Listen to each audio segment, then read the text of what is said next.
O que esperar de Mário de Andrade? Olá pessoal, tudo bem? Eu sou a Carmen e hoje eu venho fazer o último vídeo da nossa semana comemorativa da Semana de Arte Moderna de 1922. Então, de 11 a 18 de fevereiro deste ano, estou publicando vídeos todos os dias em comemoração à semana que aconteceu de 11 a 18 de fevereiro de 1922.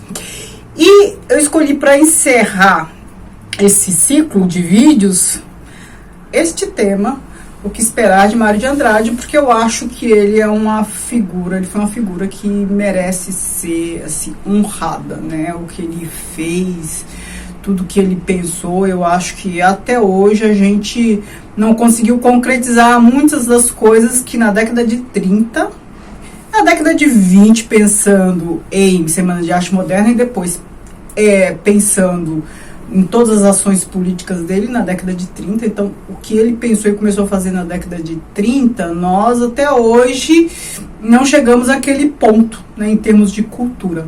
Vocês vão entender melhor quando eu desenvolver esse vídeo, certo? Então, este tipo de vídeo, o que esperar dele, eu tenho uma série aqui no canal, para além, né, da série da semana, é um vídeo em que eu conto um pouco a história de vida do autor, apresento as obras que eu leio, né? Eu parto do princípio que eu tenho que ter no mínimo 3 obras dele e mostro como o contexto histórico do autor e a sua própria biografia aparece na obra, né? No que ele produziu, como o fato de estar onde foi e esteve impactou sua produção. É mais ou menos isso. Então, para começar, eu vou mostrar o que eu já li de Mário de Andrade. Ele publicou o que eu li, assim, em literatura, tá? Porque ele teve várias profissões, várias ações. Ele é o que a gente considera polímata, uma pessoa que se desenvolve em várias áreas diferentes, né? Então, ele era ensaísta, jornal, ele era crítico literário, ele era músico, musicólogo, ele fez pesquisas etnográficas, enfim, literato, escritor, poeta, um monte de coisa. Então, eu vou mostrar o que eu li dele, né, em literatura. Macunaíma, sua magnum opus. Contos Novos, um livro de contos, ele era um grande contista também. Poesias, aqui eu tenho uma edição encadernada das poesias completas de Mário de Andrade. Então, assim, todos aqueles livros de poesia que ele escreveu, Paulicéia Desvairada e tudo mais, estão aqui. E eu também li Amar, o Verbo Intransitivo, que está no Kindle, eu esqueci de pegar. Mas ele publicou 2 romances, Macunaíma e aquele outro. Embora ele tenha produzido muito, ele produziu mais poesia do que romance, mais conto do que romance, crítica literária do que romance. Então, 2 romances apenas. O Mário de Andrade nasceu em 1893 e morreu em 1945. Ele morreu até que jovem, né, com 52 anos. Vimos aqui no decorrer dessa semana, desde o dia 11 de fevereiro, que ele foi uma das grandes cabeças ali da Semana de Arte Moderna, né? Então, ele pensou o modernismo antes da semana, durante, né? Porque ele participou ativamente da semana, e depois, porque ele tinha um projeto modernista, ele tinha um projeto cultural. Não só para São Paulo, mas para o Brasil também. Então, ele não foi, assim, apenas um entusiasmado, assim, arroz de festa que participou ali do movimento e depois foi fazer outra coisa da vida. Não. O projeto de vida dele, a existência dele está toda entrelaçada a essas proposições culturais que ele almejava, que ele chegou a implementar de alguma forma.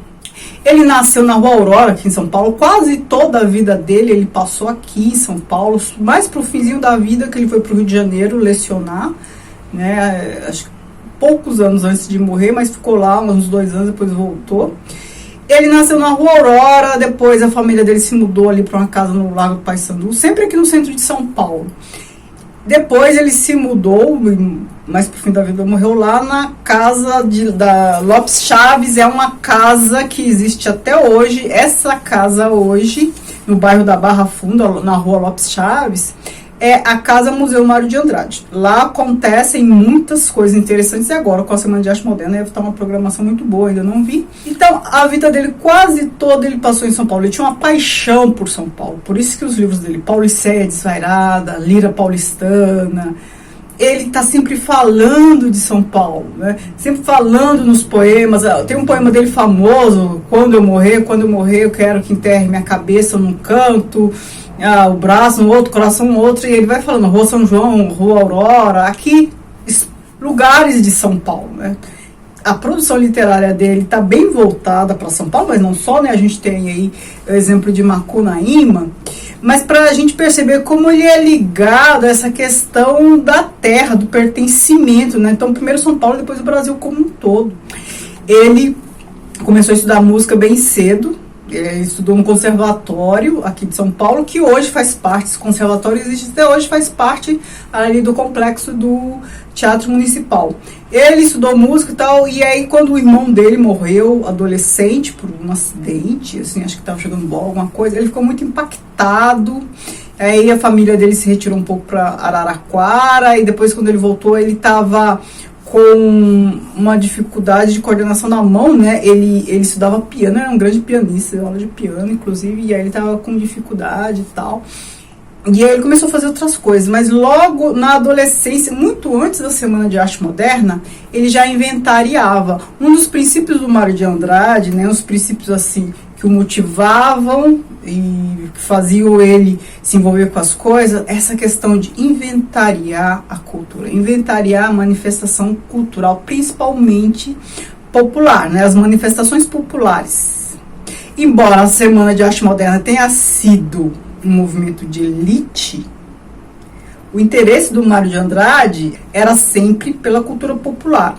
Então ele ia no interior de São Paulo, inventariava cantigas, manifestações de danças folclóricas, isso antes da Semana de Arte Moderna. Quando a Anita Malfatti, em 1917, fez aquela exposição aqui em São Paulo, que foi o estopim do modernismo, né? A primeira vez que a sociedade se deparou assim, com a obra modernista produzida por uma brasileira assim, e causou muito desagrado, por sinal, porque o Lazar Segal já tinha feito, mas o Lazar Segal ele era gringo, ele era lituano, então assim, europismos, né? Então a exposição de Lazar Segal, acho que em 1912 ou 13, não lembro mais, eu já mencionei ela aqui, aconteceu nesse período, mas ele era gringo, então que vem de fora e não tem o mesmo impacto do que algo produzido por um artista brasileiro. Então quando a Anita Malfatti fez aquela exposição, porque ela tinha vindo da Europa, ela teve aula com modernistas, vanguardistas e tal, e produziu lá o Homem Amarelo e tudo mais, a gente já viu sobre esse assunto aqui nessa Semana de Arte Moderna, né, comemorativa. O Mário de Andrade foi lá e ele achou o máximo o que o Monteiro Lobato havia criticado, né? O Homem Amarelo, eu vou até deixar a imagem aqui para vocês darem uma olhada. O Homem Amarelo da Anitta, ele queria para ele, né? Tanto que ele gostou da proposta. Por quê? Porque é só a gente pensar, eu tô falando de um cara que valorizava a cultura popular. Toda a proposta modernista das vanguardas e tudo mais é para uma arte off academia. Então, ele já tinha ali interesse ao que não era acadêmico.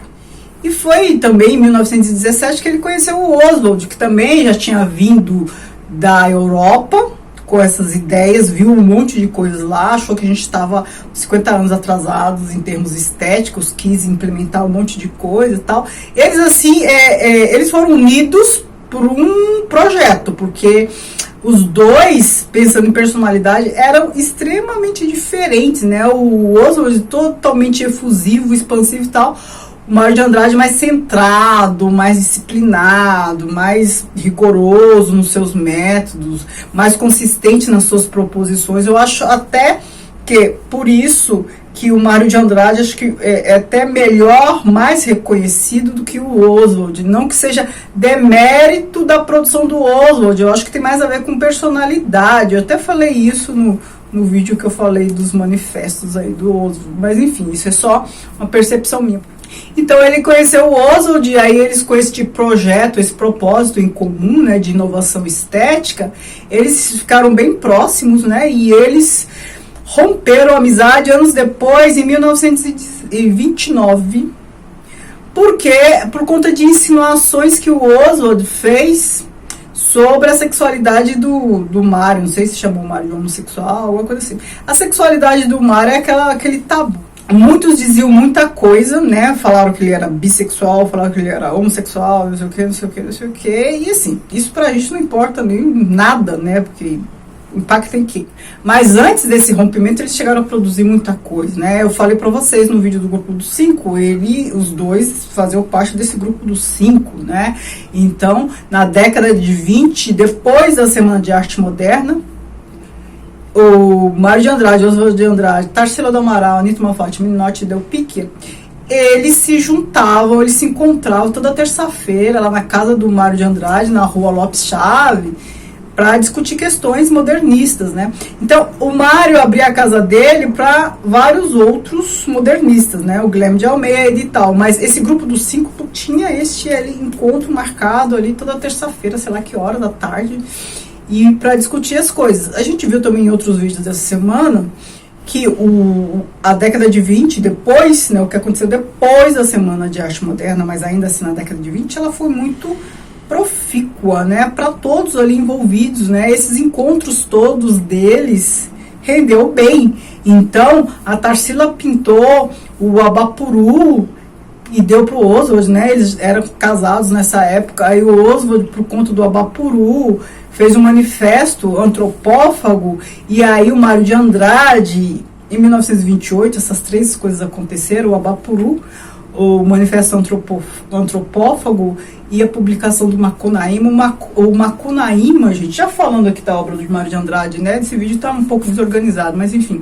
já falando da obra de Mário de Andrade, o Macunaíma é um resultado literário de todo esse inventário que o Mário fez, né, então depois, nessa década de 20, ele conseguiu viajar para vários lugares do Brasil, essa busca do Brasil profundo, né, em busca de o que é ser brasileiro. Ele tinha uma atenção especial, ele não queria fazer o que o nacionalismo do século XIX fez, que é o quê? Considerar brasileiro apenas os que eram de origem indígena e europeia, né, sobretudo Portugal, e deixar os africanos de fora, né, que na época eram escravizados. Não, o Mário de Andrade, não, ele se interessava por todas as manifestações africanas, sobretudo indígena, e do interior, assim, né, do que estava fora de circuito de megalópole, como São Paulo, ou cidades assim de destaque como o Rio de Janeiro. Então, ele viajou para o Nordeste, ele viajou para o Amazonas, para Mato Grosso.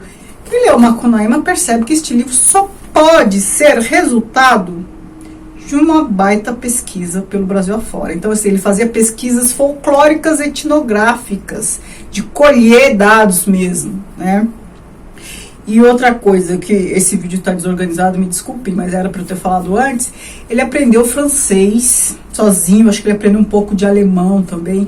Para ele não cogitava uma melhoria de condição de vida fora da cultura. Então, assim, não é que a cultura era tudo, mas precisava disso também. Então, o Mário de Andrade fez esses percursos todos pelo Brasil. Ali, um trecho de uma carta dele que ele mandou para Anitta Malfatti, inclusive. Ela estava na Europa estudando, e ele mandou uma carta para ela falando: se eu pudesse, Anitta, viajar como você pode, eu não iria para a Europa, não. Eu iria para o Amazonas. Eu iria conhecer nosso Brasil. Isso faz mais sentido para mim agora. Pode ser que depois eu mude, mas é isso que me interessa agora. Então, ele tinha esse interesse. Isso tem muito a ver com a percepção que eles tiveram, os modernistas tiveram, essa questão de o novo, essa necessidade de ruptura com o que era produzido aqui, se é uma ruptura de fato, se é uma ruptura com modelos europeus. Então, as vanguardas são europeias, a gente vai romper aqui e reproduzir o modelo de novo, já que antes era reproduzido o modelo do que acontecia na Europa. Aí, a ruptura que acontece na Europa, as vanguardas europeias, A gente repete a ruptura, só que aí não é ruptura porque é europeu. A ruptura, para ser ruptura mesmo, a gente tem que se voltar para o que é realmente brasileiro. É o que a Europa considerava primitivo, não civilizatório, mas é isso que era o Brasil. Isso que era o Brasil também. Então, esse verniz civilizatório, nossa cultura não era só isso. Não dá para falar que isso não era nossa cultura, já que existia aqui muitas pessoas aderiram, era a nossa cultura também, mas a nossa cultura não era só isso. O que é genuinamente brasileiro? Isso, esse verniz civilizatório europeizado, isso é um traço da nossa cultura, que aliás existe até hoje, em valorizar o que é do hemisfério norte. Na época era só Europa, mas hoje é hemisfério norte. Isso é um traço cultural nosso. Mas a nossa cultura é muito mais que isso. E foi isso que eles pretenderam, assim, sistematizar, recuperar, fincar ali uma estaca e falar, não, a gente tem que valorizar, tem que, o outro, no movimento antropófago, a gente tem que se voltar para as nossas coisas mesmo, nossas coisas que havia aqui nos primórdios, pensando nos indígenas, o que veio depois também nos africanos, tudo isso é nossa cultura também. Não dá para descartar tudo isso e ficar só com o que é de origem europeia. Isso não é Brasil. O Brasil é muito mais que isso.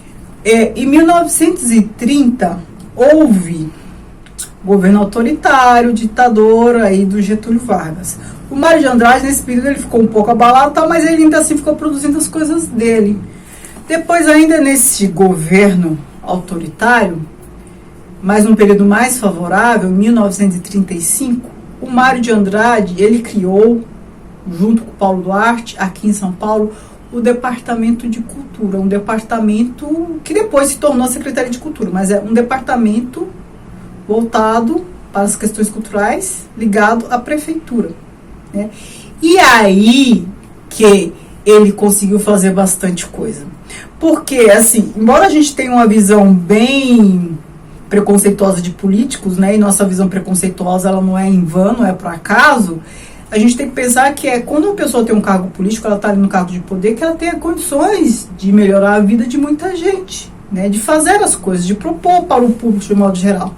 O Mário de Andrade, liderando este Departamento de Cultura, fez aqui por São Paulo, para o desenvolvimento cultural brasileiro, algo assim que em nenhum momento depois foi feito, gente. Assim, não estou falando que só ele fez, não estou falando que ele fez sozinho. A década de 30, apesar das questões políticas todas, a década de 30, e também porque já tinha todo o histórico da década de 20, foi a década mais profícua para desenvolvimento cultural e educacional do Brasil. Depois disso, depois disso, nada foi muito bem. Como eu disse, não era só o Mário de Andrade, a gente tinha o movimento da Escola Nova, a gente tinha Anísio Azevedo, Lourenço Filho e vários outros da área de educação que tinham sido picados pelo bichinho do Dewey, que é um educador que estava muito em voga na época, que defendia a ideia de que a criança ela devia ficar na escola período integral e se desenvolver em várias áreas, ter lazer, participar de manifestações culturais, produzir coisas, então uma educação para além da sala de aula. Então esse ensino que a gente tem hoje, o ensino integral, graças ao Dewey lá do século XIX, e no fim do século XIX, começo do século XX, o mundo inteiro estava aplicando as ideias do Dewey e pensando no desenvolvimento infantil, na educação infantil. E aqui no Brasil a gente teve a Escola Nova também pensando. A Escola Nova, os escolas novistas, eles fizeram um manifesto, inclusive. E eles tinham vários projetos para o Brasil e começaram a implementar um monte de coisa. Então, a educação, o desenvolvimento educacional que passava pela cultura, e o Mário de Andrade no desenvolvimento cultural que passava pela educação. Então, assim, não eram projetos que se conflitavam. Na verdade, assim, eles estavam falando da mesma coisa, cada um numa perspectiva. Um pontuando, pesando mais a cultura, por questões de formação, inclusive, e os outros, a educação. Só que aí, com o Estado Novo, em 37, tudo isso foi por água abaixo. Não dá para eu falar sobre isso aqui, né, porque esse vídeo já está longo, esse vídeo é sobre o Mário de Andrade, mas com o Estado Novo, bibliotecas foram fechadas, coisas maravilhosas estavam acontecendo, foram fechadas, enfim, não deu para ir muito além. Mas voltando à questão do Mário de Andrade, ele é à frente do Departamento de Cultura, ele criou parques infantis. Tem parque que existe até hoje, mas não da forma como ele criou. Então, assim, tinha Parque Dom Pedro, Parque da Lapa, e o projeto dele era que esses parques, as crianças ficassem o dia inteiro nesses parques. Nesses parques tinha atividades esportivas, tinha artesanato, aí no projeto também tinha a ideia de ter biblioteca, mas eu acho que a biblioteca acabou não acontecendo. Mas as atividades que aconteciam ali, a criança ficava o dia inteiro no lugar de recreação, fantástico. Ele criou o ônibus biblioteca, que é para levar livro, né, de maneira itinerante nos lugares onde as pessoas não tinham condições. Ele tinha um projeto para desenvolvimento de cultura popular. Ele tinha um projeto de missões folclóricas, aí não ele encabeçando mais, mas ele autorizando esses projetos para que fossem inventariar, coletar dados, capturar, né, imagens e fotos, porque o Mário também era fotógrafo, mais uma coisa que eu esqueci de falar, captar imagens dessas manifestações, inventariar tudo. Eu vou deixar um vídeo que está disponível no YouTube, que é uma joia, um vídeo da década de 30, de uma dessas missões folclóricas, resultados de uma dessas missões folclóricas, em que a gente tem manifestação de dança, música popular aí pelo Brasil afora, neste bojo aí da gestão de Mário de Andrade. Então, assim, ele tinha um projeto magnífico, ele começou a fazer muita coisa. Mas aí, em 37, com o Estado Novo, a posição dele foi revogada, né? Saiu, então, assim, não deu tempo de fazer muita coisa. Em 38, ele foi para o Rio de Janeiro, lecionar na Universidade Federal do Rio de Janeiro, ficou lá uns 2, 3 anos, voltou, 41. Ele estava muito deprimido, ele tinha uma visão bem depressiva, mas no fim da vida, né, do que estava acontecendo. Agora, como não ficar, né, a gente pensa, o cara teve todo esse histórico que eu falei para vocês, foi militante, né, na Semana de Arte Moderna, fez proposições, depois ocupou cargo político e tal, tava fazendo coisas legais, aí vem, né, a ditadura, e sempre que esse país está dando certo, vem uma ditadura, vem um autoritarismo, porque o Brasil parece que não é para dar certo nunca, e joga a pá de cal em cima de tudo, né, que foi feito, ou quase tudo, o que ficou funcionando ficou sucateado e tal. E ele ficou bastante deprimido. E foi aí que ele escreveu um poema que chama Meditações sobre o Tietê, parece um poema dele, né, eu falo que ele faz referências a São Paulo o tempo inteiro. Um poema dele assim, bem pessimista, bem depressivo, bem essa coisa assim de fim de vida, final de carreira, sabe? Uma das últimas publicações dele. Não estava bom, né? Não estava bom mesmo. E aí, só para mostrar mais da obra dele, falei para vocês, né? Ele aprendeu francês sozinho e a gente tem aqui um conto, eu já comentei esse conto aqui, atrás da Catedral de Rouen, em que a gente percebe ali ele aplicando o que ele aprendeu de francês, porque aqui é acho que é governanta, tal, francesa, falam aqui, ou professora de francês, acho que é isso, de as meninas, fica falando francês o tempo inteiro e tal, e era uma recalcada. Ele aprendeu um pouco de alemão, a gente vê isso em Amar, Verbo Intransitivo, que é a história de um garoto que se apaixonou lá pela governanta que é alemã e tal. As pesquisas folclóricas dele, eu falei pra vocês, a gente vê em Macunaíma o resultado, né? Macunaíma, que é a nossa epopeia brasileira, né? Que conta como é nossa gente, o que é o Brasil, né? Então, um marco aqui de produção literária do modernismo. Outro marco de produção literária a gente tem aqui, eu já falei, a gente teve um vídeo nessa semana de arte moderna, que é essa semana comemorativa, né? Que é o prefácio interessantíssimo, que é o prefácio do livro Paulicéia Desvairada, um livro de poemas, que ele publicou em 1922, ali no bojo da Semana de Arte. E aqui este prefácio ele faz em forma de poema, e aqui a gente já tem fluxo de consciência, o que ele pensa, qual é a ideia dele para o modernismo brasileiro, com o que ele concorda, do que ele discorda. A gente percebe a erudição de Mário de Andrade lendo este prefácio. Então a gente percebe a vida dele na obra que ele publicou. Então, assim, em livros, em contos como esse que eu falei, a gente percebe assim, uma primeira fase, a influência dele, a vivência dele com os idiomas e tal, nesses contos.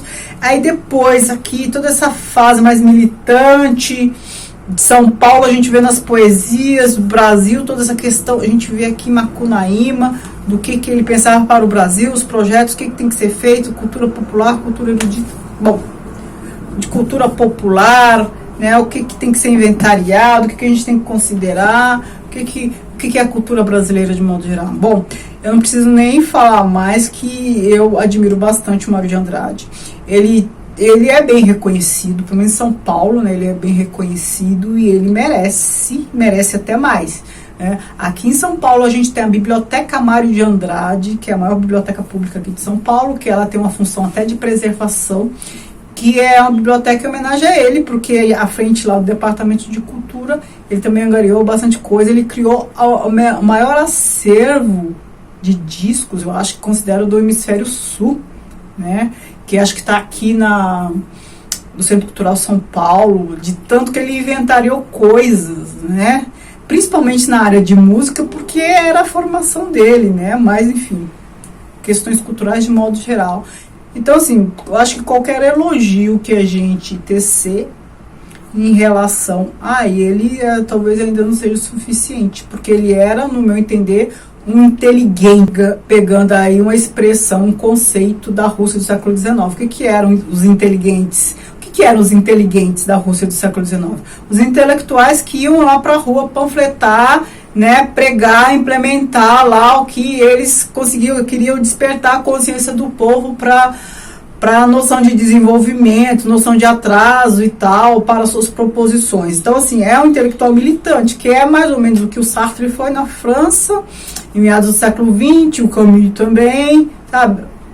Aquele intelectual que não fica no seu gabinete, na sua biblioteca, só lendo e abstraindo. Ele lê, abstrai, pensa, projeta, quer implementar e quer mobilizar as pessoas, né? Fazer a diferença, ele quer agir, né? Ele foi, nesse sentido, um militante mesmo, né? Não só nesse sentido, em todos os sentidos. Então, assim, eu honro o Mário de Andrade. Assim terminamos a nossa semana comemorativa aí da Semana de Arte Moderna. Espero que vocês tenham gostado. Talvez eu, no decorrer deste ano, faça mais algum vídeo sobre o modernismo, porque assim, essa questão da Semana de Arte Moderna, o modernismo brasileiro, eu acho que vai ser comemorado aqui o ano inteiro, né? Aqui em São Paulo está tendo muitas coisas, uma programação cultural o ano inteiro.